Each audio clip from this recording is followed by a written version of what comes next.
नाजरीन आदाब, आप देख रहे हैं INN चैनल। मैं हूं शेख अहमद अली। आज की ख़ास बात में हम देखेंगे कई अहम कौमी और बैनुल-अक़वामी ख़बरें। कांग्रेस सदर सोनिया गांधी ने हफ्ते के रोज़ वज़ीर आज़म नरेंद्र मोदी पर ख़ारजा पॉलिसी को लेकर शदीद हमला करते हुए कहा कि मोदी हुकूमत की कमज़ोर पॉलिसी ने सरहद पर ख़तरा पैदा कर दिया है और PM मोदी अहम इश्यूज़ पर अपोजिशन को साथ ना लेकर चलने पर बज़िद है। आज दिल्ली में कांग्रेस की आला तरीन पॉलिसी साज तंजीम वर्किंग कमेटी के इजलास से खिताब करते हुए सोनिया गांधी ने कहा कि मुल्क की खारिजा पॉलिसी के हवाले से हमेशा मजबूत पोजीशन रही है, लेकिन मोदी हुकूमत ने उसे कमज़ोर कर दिया है और चीन हमारी कमज़ोरी का फ़ायदा उठा रहा है। कांग्रेस सदर ने कहा कि यह हैरत की बात है कि चीन हमारी सरहद में दाखिल हुआ है और वज़ीर आज़म ने मुल्क के लोगों से झूठ बोला कि सरहद पर कोई दरअंदाजी नहीं हुई है। किसानों का मसला उठाते हुए सोनिया गांधी ने कहा कि मुल्क के किसानों और किसानों की तंजीमें ज़राअत के खिलाफ 3 काले क़वानीन के खिलाफ मुसलसल लड़ रहे हैं, लेकिन हुकूमत अपने कुछ मुंतखब सरमायादारों को फ़ायदा पहुँचाने के लिए उनके मुतालबात को कबूल नहीं कर रही है। उन्होंने कहा कि सबसे काबिल नफरत अंगेज़ अमल माजी करीब में लखीमपुर खेरी में हुआ, जहाँ किसानों को गाड़ियों से कुचल दिया गया। उन्होंने जम्मू कश्मीर का मसला भी उठाया और कहा कि जम्मू कश्मीर के हवाले से हुकूमत की पॉलिसी वाज़ेह नहीं है। इस दौरान दहशतगर्दी के वाक़यात में इजाफा हुआ है और हुकूमत वोट की सियासत के लिए एक मखसूस कम्युनिटी को निशाना बनाकर काम कर रही है।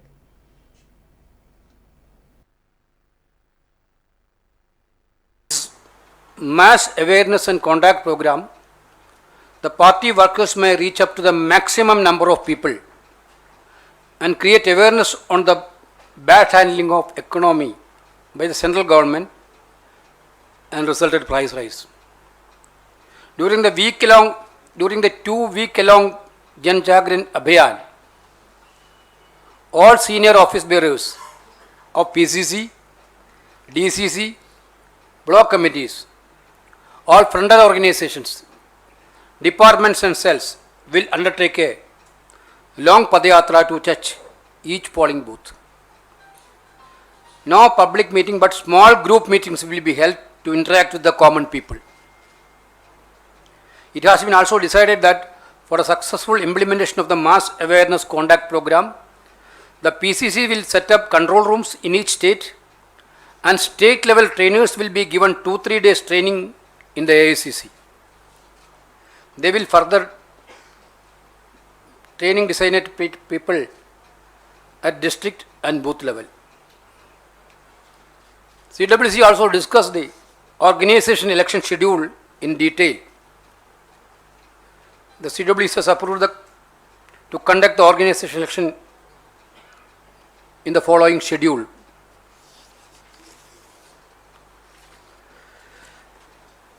Enrollment of members for organization election on payment of ₹5 each starts from 1st November.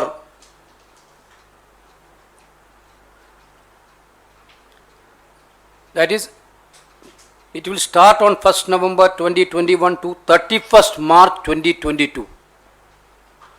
Massive membership campaign.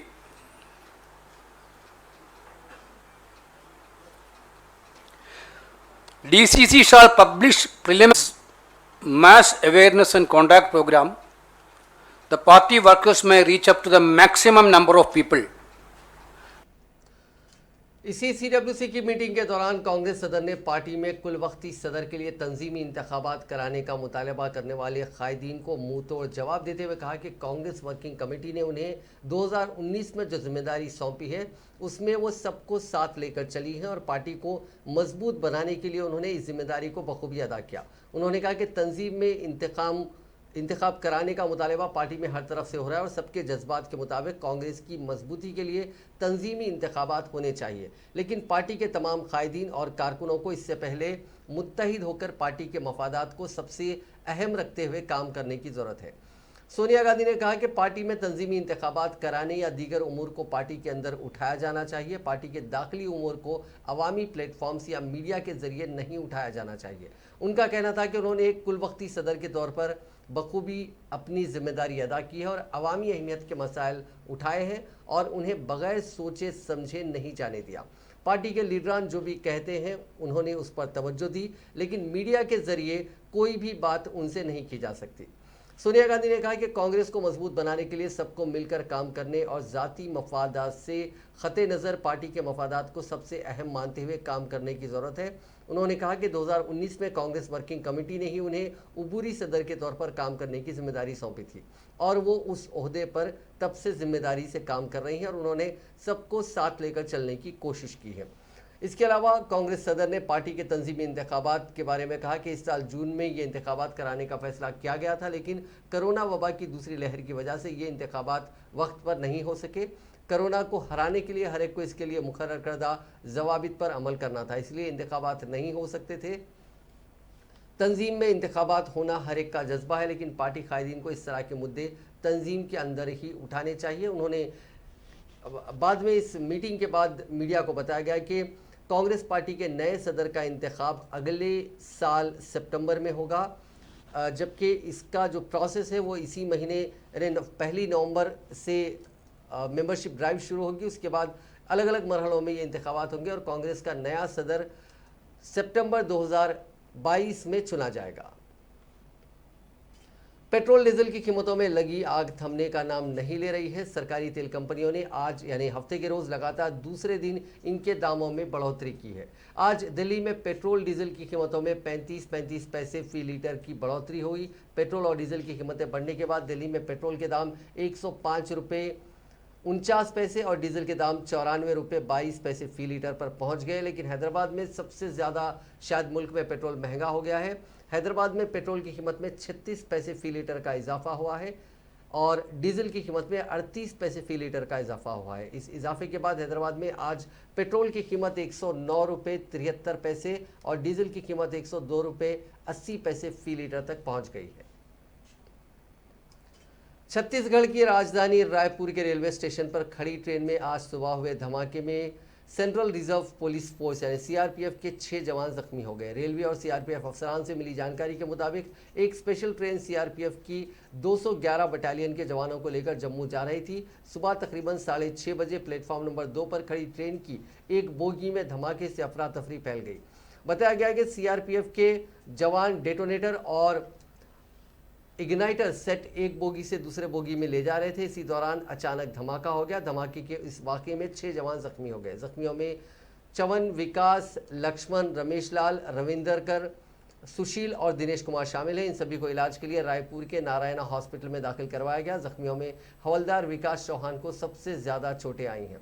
वाक़े की इत्तला मिलने के बाद सीआरपीएफ और रेलवे के कई आला अफसरान मौके पर पहुंचे। ये पता लगाने की कोशिश की जा रही है कि डेटोनेटर में धमाका कैसे हुआ। रेलवे अफसरान के मुताबिक वाक़े के 1 घंटे के बाद स्पेशल ट्रेन को जम्मू रवाना कर दिया गया। रायपुर रेलवे स्टेशन से ट्रेनों की आमद-ओ-रफ्त भी मामूल के मुताबिक रही। बेअदबी के इल्ज़ाम के बाद लखबीर के कत्ल के मामले में सरेंडर करने वाले मुलजिम सरबजीत सिंह को पुलिस ने हफ्ते के रोज़ इलाका कोर्ट में पेश किया। पुलिस सरबजीत को दोपहर 1:15 बजे सोनीपत कोर्ट लेकर पहुंची। लगभग 1:30 बजे वहां सिविल जज जूनियर डिवीज़न किमी सिंगला की कोर्ट में सुनवाई शुरू हुई। यहां पुलिस की जानिब से दलील दी गई कि मुलजिम निहंग ने बेशक गुनाह कबूल कर लिया है, मगर अभी उससे लखबीर सिंह के कत्ल में इस्तेमाल हथियारों की बरामदगी की जानी है। लखबीर के कत्ल में सरबजीत सिंह के साथ शामिल हुए दीगर लोगों की पहचान भी हुई है, जिनकी गिरफ्तारी के लिए पुलिस को उसे लेकर पंजाब के गुरदासपुर और चमकौर साहिब इलाकों में जाना पड़ सकता है। मुलजिम को लेकर अभी मकाम वाक़या का भी दौरा किया जाना है, इसलिए उसका रिमांड दिया जाए। बंद कमरे में लगभग 1 घंटे तक चली बहस के बाद अदालत ने निहंग सरबजीत सिंह को 7 दिन की पुलिस रिमांड में भेज दिया। इससे पहले निहंग सरबजीत सिंह की पेशी को देखते हुए सोनीपत कोर्ट के अहाते में सिक्योरिटी के कड़े इंतजाम किए गए थे। कोर्ट का गेट अंदर से बंद रखा गया। जिस कोर्ट में सुनवाई चल रही थी वहां सादे कपड़ों में पुलिस के जवान भी तैनात रहे। लगभग 2:30 बजे पुलिस निहंग सरबजीत सिंह को लेकर कोर्ट से बाहर निकल गई। अदालत के अहाते के बाहर निकलते ही मीडिया वालों की धक्का मुक्की में सरबजीत सिंह की पगड़ी गिर गई। इससे सरबजीत भड़क उठा और उसने गुस्से में मीडिया वालों को गालियां बकना शुरू कर दिया।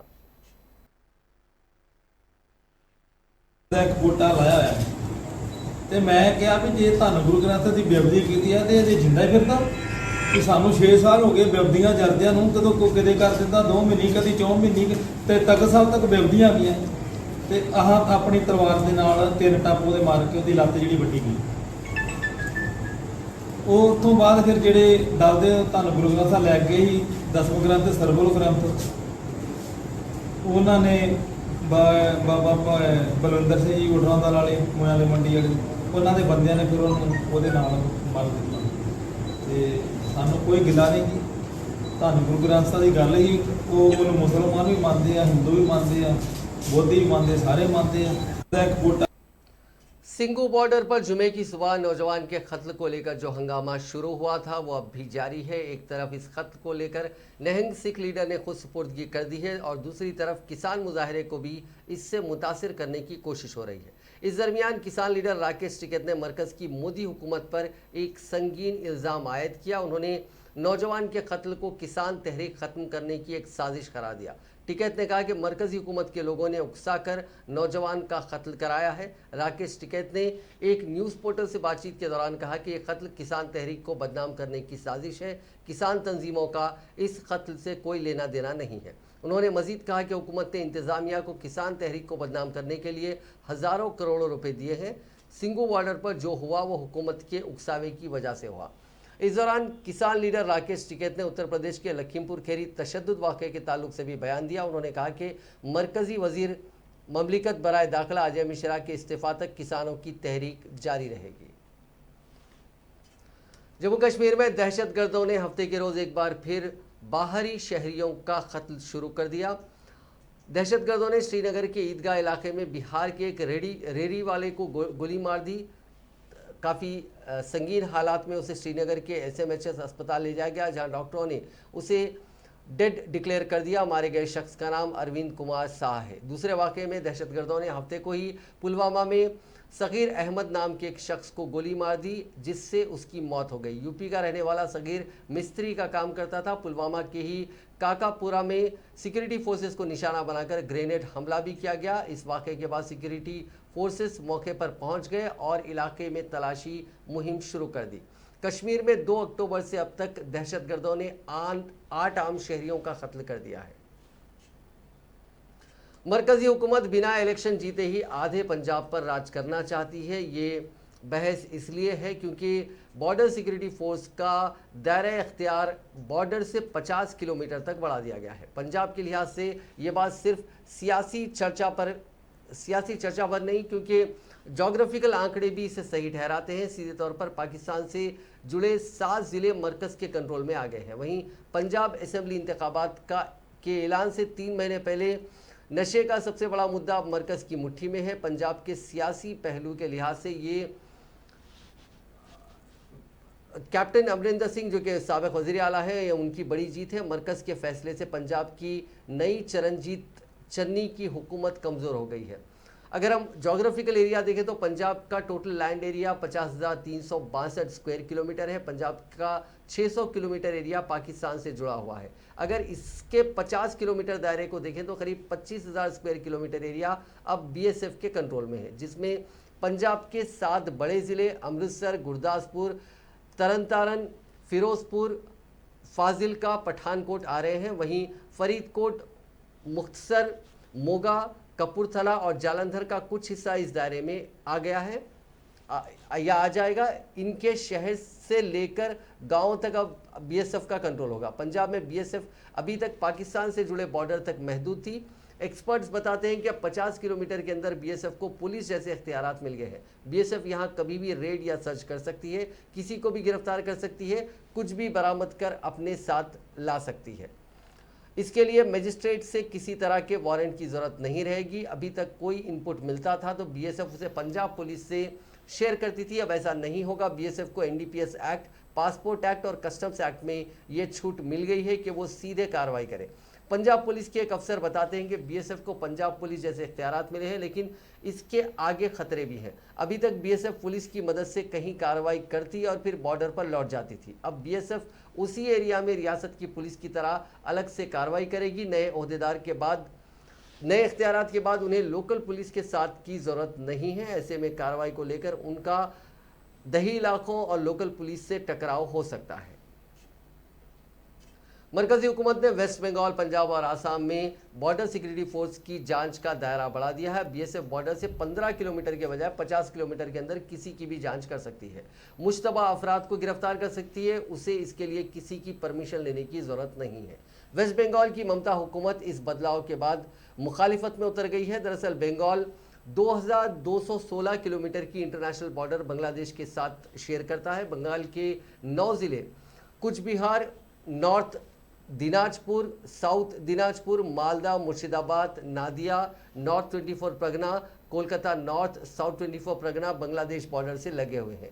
कोलकाता से करीब 70 किलोमीटर की दूरी पर बशीरहाट है और यही बांग्लादेश बॉर्डर लगती है। यानी 50 किलोमीटर के रूल के हिसाब से अब बीएसएफ कोलकाता के मुहाने तक कार्रवाई कर सकती है। जिन 9 जिलों तक बीएसएफ को कार्रवाई का इख्तियार मिला है, वहां असेंबली की 148 और लोकसभा की 23 सीटें आ रही हैं। मतलब 294 अराकीन वाली असेंबली में से आधी सीटें इन्हीं ज़िलों में आ रही हैं। वहीं लोकसभा की भी आधी सीटें नए बदलाव के दायरे में आ गई हैं।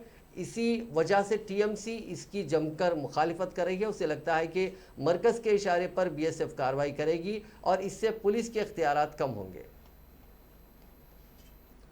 केरल में भारी बारिश के बाद 5 जिलों में सैलाब जैसी सूरत हाल बन गई है। कोट्टायम, पथनमथिट्टा, एर्नाकुलम और त्रिशूर में बारिश का रेड अलर्ट जारी किया गया है। इसके अलावा 7 जिले ऐसे हैं जहां ऑरेंज अलर्ट जारी किया गया है। इनमें तिरुवनंतपुरम और कोझिकोड भी शामिल हैं।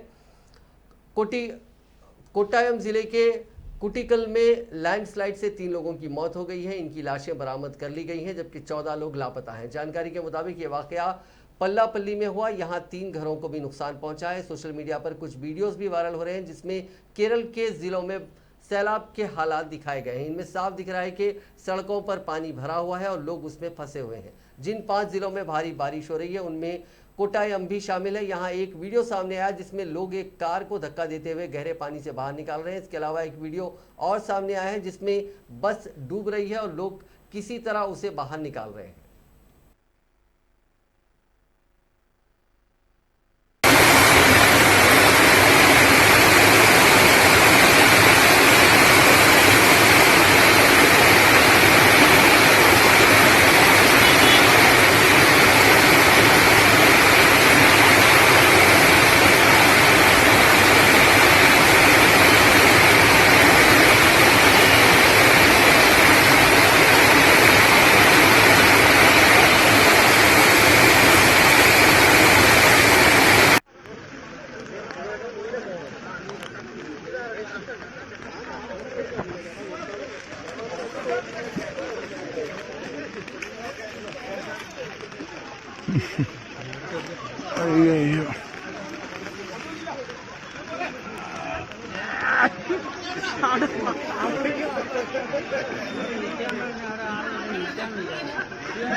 एनफोर्समेंट डायरेक्टरेट ने बॉलीवुड एक्ट्रेस जैकलीन फर्नांडिस को मनी लॉन्ड्रिंग मामले में चौथी बार समन भेजा है। एजेंसी ने जैकलीन को हफ्ते के रोज दोपहर 11 बजे दिल्ली में वाक़ ऑफिस में बुलाया था, लेकिन वो नहीं आई। अब उन्हें पूछताछ के लिए पीर के रोज बुलाया गया है। ईडी उनसे धोखाधड़ी करने वाले सुकेश चंद्रशेखर और उसकी लीना पॉल के खिलाफ मनी लॉन्ड्रिंग के मामले में पूछताछ करना चाहती है। रिपोर्ट के मुताबिक जांच एजेंसी के अहदेदार जैकलीन का सामना मुलजिम कपल से कराना चाहते हैं।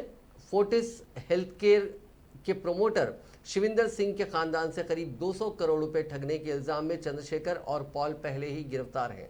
वर्ल्ड हेल्थ ऑर्गेनाइजेशन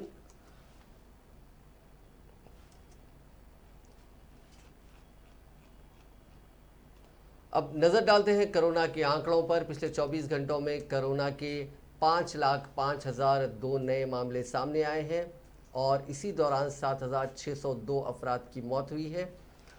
इस इजाफे के बाद दुनिया भर में कोरोना से मुतासरीन का मजमूई आंकड़ा 24,10,30,867 हो गया, जबकि अब तक इस मोजी वायरस से 49,07,697 अफराद अपनी जान गंवा चुके हैं। दुनिया भर में अब भी 1,78,67,842 अफराद का इलाज चल रहा है।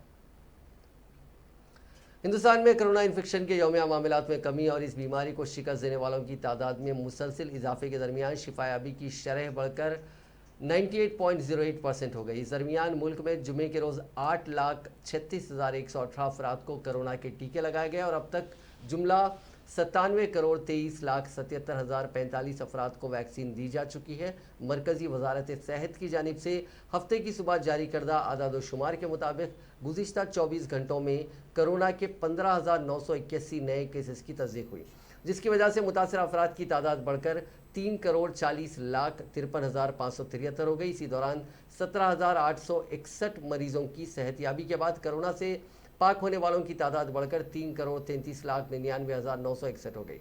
एक्टिव केसेस 2,046 कम होकर 2,01,632 रह गए। वहीं 166 मरीजों की मौत की वजह से अमवात की आदाद-ओ-शुमार बढ़कर 4,51,980 हो गए।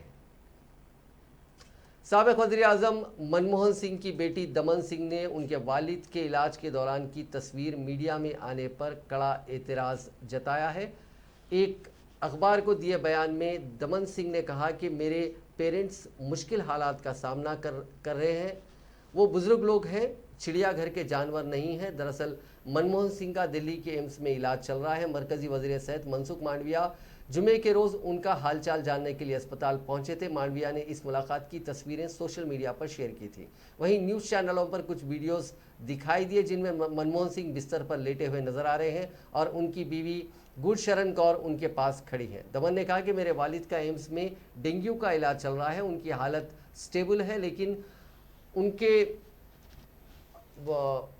उनका इलाज चल रहा है। डॉक्टर लगातार उनकी देखभाल कर रहे हैं। हमने इन्फेक्शन के जोखिम की वजह से आने वाले लोगों पर रोक लगाई थी। मरकज़ी वज़ीर सेहत का आना और अपनी तशवीश जाहिर करना अच्छा लगा। हालांकि मेरे पेरेंट्स उस वक्त फ़ोटो खिंचवाने की हालत में नहीं थे। मेरी माँ ने ज़ोर देकर कहा कि फ़ोटोग्राफ़र को कमरे से बाहर जाना चाहिए, लेकिन उन्हें पूरी तरह से नज़रअंदाज कर दिया गया। इसे लेकर वो बहुत परेशान थी। अमेरिकी डिफेंस डिपार्टमेंट पेंटागन ने अफगानिस्तान में अमेरिकी ड्रोन से मारे गए 10 लोगों के ख़ानदान वालों को माशी मदद देने की पेशकश की है। पेंटागन ने ख़ानदान के उन लोगों की भी मदद करने का वादा किया है जो अमेरिका आकर बसना चाहते हैं। 29 अगस्त को जब अमेरिकी फ़ौज अफगानिस्तान से वापसी की तैयारी कर रही थी, तब अमेरिका ने काबुल में दहशतगर्दों को निशाना बनाने के लिए ड्रोन से हमला किया था। गलत जानकारी की बुनियाद पर किए गए इस हमले में आम लोगों की जान चली गई थी। कुछ दिन पहले ही अमेरिका ने अपनी गलती कबूल की थी। अमेरिकी वजारत दिफा ने कहा कि उसने एक वादा किया था जिसमें मारे गए लोगों के अफराद ख़ानदान के लोगों को हमदर्दी के तौर पर पेमेंट देने और अगर वो अमेरिका आकर बसना चाहते हैं तो वजारत ख़ारजा के ज़रिए मिलकर उन्हें यहाँ लाने का अमल पूरा करवाना शामिल है। पेंटागन के प्रेस सेक्रेटरी जॉन किर्बी ने बताया कि वजारत दिफा के जॉइंट सेक्रेटरी कोलिन ने जुमेरात के रोज़ इस बारे में न्यूट्रिशन एंड एजुकेशन इंटरनेशनल के फाउंडर और प्रेसिडेंट स्टीवन से बातचीत की थी और इन मुतासरा ख़ानदानों को अमेरिकी मदद की भरपूर पेशकश की। बरतानिया में कंजर्वेटिव पार्टी के रुकने पार्लियामेंट डेविड एम्स का इंतहाई बेदर्दी से कत्ल कर दिया गया। जुमे के रोज़ उन पर एक नौजवान ने चाकू से हमला किया। वो इस हमले में शदीद जख्मी हो गए थे और हॉस्पिटल में दौरान इलाज जख्मों से जानबर न हो सके। रुकने पार्लियामेंट पर मशरकी इंग्लैंड में एक चर्च के सामने दोपहर के वक्त हमला किया गया जब वो हल्के के आवाम के साथ एक इजलास मुनक़िद करने पहुंचे थे। भीड़ में एक नौजवान ने रुकने पार्लियामेंट डेविड एम्स पर चाकू से दीवानावार हमला किया और मौके से फरार हो गया। वाक़े की इत्तला मिलने पर हुक्काम ने फौरी तौर पर एक एयर एम्बुलेंस को जाए वक़ूफ़ पर रवाना किया। डेविड एम्स को इलाज के लिए करीबी अस्पताल पहुंचाया गया, लेकिन वो ज़ख्मों से ताब ना ला सके क्योंकि उनके जिस्म से बहुत ज़्यादा खून बह चुका था। पुलिस ने वाक़े में नौजवान को गिरफ्तार किया जिसका ताल्लुक़ सोमालिया से बताया गया। एम्स के कत्ल को बरतानवी पुलिस ने दहशतगर्दी की कार्रवाई करार दिया। 69 साला एम्स 1983 से रुकने पार्लियामेंट है। उनकी नुमाइंदगी एसेक्स में साउथ एंड वेस्ट से है। हुक्मरान कंजर्वेटिव पार्टी के लीडर डेविड एम्स के खत बरतानवी लीडरों ने अफसोस का इजहार किया। उन्होंने अहले खाना से दिली ताज़ियत का भी इजहार किया। Well, I think all our hearts are full of shock and sadness today to the loss of Sir David Amess MP, who was killed in his constituency surgery in a church after almost 40 years of continuous service to the people of Essex and the whole of the United Kingdom. And the reason I think people are so shocked and saddened is, above all, he was one of the kindest, nicest, most gentle people in politics. And he also had an outstanding record of passing laws to help the most vulnerable, whether the people who are suffering from endometriosis, passing laws to end cruelty to animals, or doing a huge amount to reduce the fuel poverty suffered. जुमे की शाम Chennai super Kings के लिए बहुत यादगार रही। चेन्नई ने IPL 2021 के फाइनल में कोलकाता नाइट राइडर्स को 27 रनों से हराकर चौथी बार ट्रॉफी पर कब्जा जमाया। टॉस गंवाकर पहले खेलते हुए चेन्नई ने 192 रन बनाए थे 3 विकेट के नुकसान से। टीम के लिए फॉफ डुप्लेक्स ने 86 रन बनाए थे। 193 रनों के टारगेट का पीछा करते हुए केकेआर 165 रन ही बना सकी और मुकाबला 27 रनों से हार गई। धोनी के सुपर किंग्स ने इससे पहले साल 2010 में मुंबई इंडियंस, 2011 में रॉयल चैलेंजर्स बैंगलोर आरसीबी और 2018 में सनराइजर्स हैदराबाद को हराकर आईपीएल खिताब जीता था। आईपीएल के 14वें सीजन का चैंपियन बनने के बाद सीएसके पर काफ़ी रकम की बारिश हुई है। 9वीं बार फाइनल में पहुंची चेन्नई सुपर किंग्स ने चौथी बार खिताब जीत लिया। चैंपियन चेन्नई को ट्रॉफी के साथ 20 करोड़ रुपए और रनर अप कोलकाता को 12 करोड़ 50 लाख रुपए की प्राइज मनी मिली। फाइनल मैच के मैन ऑफ द मैच को 5 लाख रुपए मिले। वहीं सबसे ज़्यादा विकेट लेने वाले आरसीबी के हर्षल पटेल को पर्पल कैप के साथ 10 लाख रुपए मिले। पटेल ने सीजन के सबसे ज़्यादा विकेट झटके। उन्होंने पर्पल कैप के साथ ही game changer of the season और most valuable player of the season का अवार्ड भी जीता। इन सभी अवार्ड के लिए उन्हें 10-10 लाख रुपए मिले। सबसे ज़्यादा रन बनाने वाले चेन्नई के सलामी बल्लेबाज ऋतुराज गायकवाड़ को ऑरेंज कैप मिला। गायकवाड़ ने 16 मैच में 635 रन बनाए। ऑरेंज कैप के साथ गायकवाड़ को 10 लाख रुपए भी मिले। दूसरे नंबर पर उनके opening partner Faf du Plessis रहे। डुप्लेसी को उन्होंने इस सीजन में 633 रन बनाए। टीम इंडिया के साबिक खिलाड़ी राहुल द्रविड़ अब हिंदुस्तानी क्रिकेट टीम के कोच होंगे। T20 वर्ल्ड कप के बाद वो टीम के साथ जुड़ेंगे।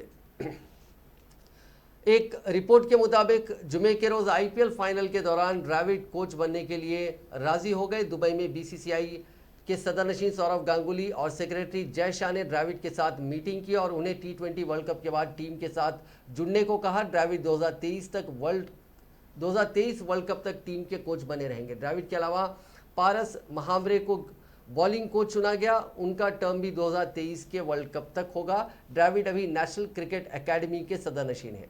जुमे की रात आईपीएल फाइनल के दौरान बीसीसीआई ओहदेदारों ने एक मीडिया हाउस से बात करते हुए राहुल द्रविड़ के हिंदुस्तान के हेड कोच होने की बात की तस्दीक की है। एक और खबर क्रिकेट से जुड़ी। दुबई में हुई एक मीटिंग में एशियन क्रिकेट काउंसिल एसीसी ने यह फैसला लिया है कि 2023 के एशिया कप को पाकिस्तान होस्ट करेगा। एसीसी के सदरनशीन और बीसीसीआई के सेक्रेटरी जय शाह ने भी इस फैसले का सपोर्ट किया है और कहा कि ये टूर्नामेंट वनडे फॉर्मेट में होगा। इसी के साथ ये भी फैसला किया गया कि 2024 के एशिया कप को श्रीलंका होस्ट करेगा और उसे T20 फॉर्मेट में खेला जाएगा। जय शाह ने यह भी कहा कि किसी न्यूट्रल वेन्यू की जगह एशिया कप पाकिस्तान में ही होना चाहिए। खबरों की माने तो पीसीबी और बीसीसीआई ने भी इस फैसले की तस्दीक कर दी है। एशिया कप का इनेकाद पाकिस्तान में होने से टीम इंडिया भी पाकिस्तान का दौरा कर सकती है। पिछली बार हिंदुस्तान ने पाकिस्तान का दौरा करने से मना कर दिया था, लेकिन इस बार जय शाह ने इस टूर्नामेंट के लिए जो अप्रोच दिखाया है उससे ये लग रहा है कि हिंदुस्तान भी पाकिस्तान का दौरा कर सकता है। नाजरीन, आज की खास बात में बस इतना ही। आपसे कल मुलाकात होगी नई खबरों के साथ, नए एनालिसिस के साथ। फिलहाल दीजिए इजाजत। खुदा हाफिज।